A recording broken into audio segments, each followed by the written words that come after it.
Literally, 200 servicemen, Navy men, whatever you call it, those in the military, marched through downtown LA accompanied by off-duty police officers as well as some white citizens, just beating the fuck out of anything that looked young and Mexican, particularly those who were wearing the Zoot Suits. Yes, this was the Zoot Suit Riots of 1943. I'm pretty sure if you're Chicano, and particularly if you're from East Los Angeles, to some degree you probably have heard rumor or mention of what I'm talking about. This were those riots that they had where it was June 3rd, 1943. We're in the middle of World War II. Few days prior to that, there was a fight that took place in between a sailor and a group of Chicanos at the bar. The Chicanos, from what I understand, jumped the sailor. They took it upon themselves to get all their guys at their bases, go through downtown LA with clubs, and start beating the fuck out of anything that looked young and Mexican, just anything.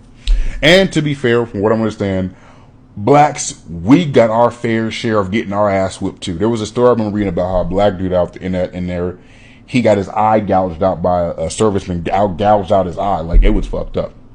And the cops helped him.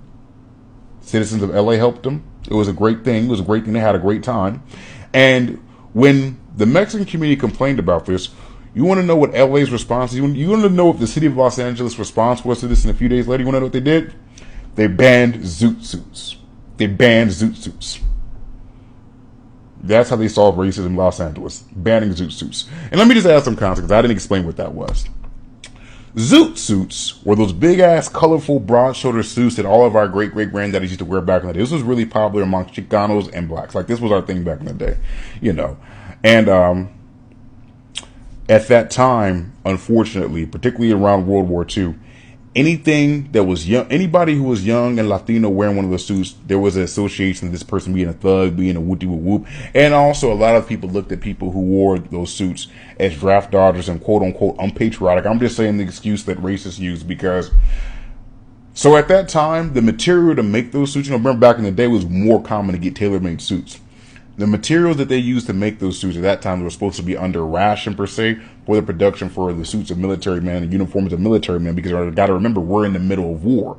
So everything is under ration, right? But there was still a lot of under-the-ground bootleg tailors that would still make those suits for blacks and Latinos. It was almost like a sign of kind of like rebel youth culture to a certain extent. You saw grown-ass men wear Zoot Suits. You can see photos of Malcolm X back in the day probably wearing Zoot Suits, but like... For blacks and Latinos, it was like our swag kind of deal. Well, a lot of Navy servicemen, military men, looked at that as unpatriotic, looked at that as a reason to hate. And when you go to Los Angeles, San Diego, any city on the coast, you would see certain clashes in between Latinos, Chicanos, and Navy servicemen. And I don't know what you know about Chicanos from LA, but you know, they're not an easily intimidated people. So sometimes they decided to fight back.